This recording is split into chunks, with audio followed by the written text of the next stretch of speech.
Now we will be calling upon Dr. Akshi Sharma. She's on her way. She's there. So she'll be talking on atypical CSCR masquerading as SLO choroidopathy.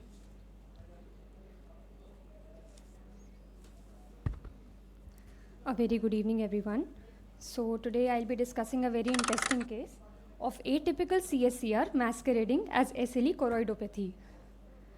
So as we all know that SLE choroidopathy is a chronic autoimmune multisystem inflammatory disorder which is found in 3 in 1 lakh population in India. However, choroidopathy is a rare manifestation of SLE and is considered as a risk factor for severe renal and CNS involvement. And on imaging, we find multiple pinpoint leakage points on FFA, and on OCT, multiple serous retinal detachment, RPE changes, and hyperreflective dots. However, similar changes can be appreciated in atypical CSCR as well, so which makes it difficult to differentiate between the two entities. So the objective of my session will be to diagnose and manage atypical CSCR in a case of SLE choroidopathy.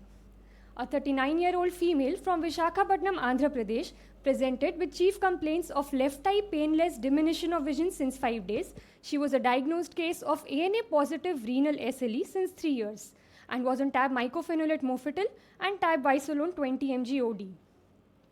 On ocular examination, the visual acuity in the right eye was 20/40 parts to 20/20, while in the left eye she was 20/50 to 20/20 parts, with anterior segment findings unremarkable and an intraocular pressure of 16 mm mercury in both the eyes. On posterior segment evaluation, the right eye looked fairly normal, but in the left eye, the media was clear, the disc margins were well defined, with a cup disc ratio of 0.3:1, and there was presence of inferior subretinal yellowish white lesions along with inferior exudative retinal detachment. So when we did a fundus fluorescein angiography for the patient, we found that there were multiple hyperfluorescent lesions suggestive of leakage points and the hypofluorescence inferiorly correlating with the exudative retinal detachment, while the right eye FFA showed window defects. As we did the horizontal line scan OCT of the left eye through the macula, we found that there was presence of hyporeflectivity in the subretinal space suggestive of a neurosensory detachment with pachychoroid changes. So with this, we had a differential diagnosis that either it could be a both eye SLE choroidopathy or atypical CSCR. So for this, we sent the patient for a rheumatologist and nephrologist consult to rule out flare-up of SLE presentation.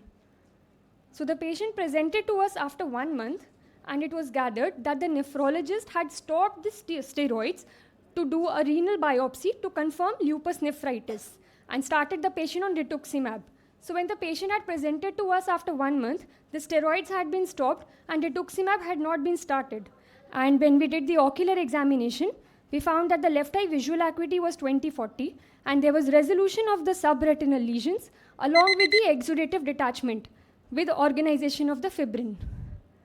Also, there was near complete resolution of the neurosensory detachment in the left eye through the macula. So with this, I would like to conclude that SLE management with steroids can lead to occurrence of CSCR. Thus, it is paramount to identify CSCR and stop steroids as it worsens with steroids. And it is highly necessary to diagnose and differentiate the two entities for correct management of patient. Thank you. Thank you. Could you tell what was the blood pressure of the patient?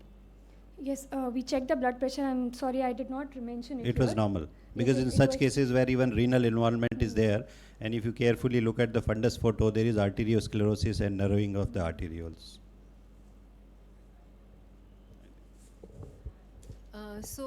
What I gather from here, this steroids were stopped by the nephrologist and rituximab was started, Yes. and the patient presented with this SLE choroidopathy. Yes. And then you restarted the steroids? No, we did not restart the steroids. When the patient had presented to us on follow-up, the steroids had been stopped. So which made further our conclusion more towards atypical CSCR as the steroids had been stopped and patient presented with resolution of the detachment along with the lesions. So it made our... Well, it could be rituximab also acting? Rituximab had not been started till then. Only steroids had been stopped. Okay. So your first diagnosis was SLE choroidopathy, and then you changed your diagnosis Atypical CSCR.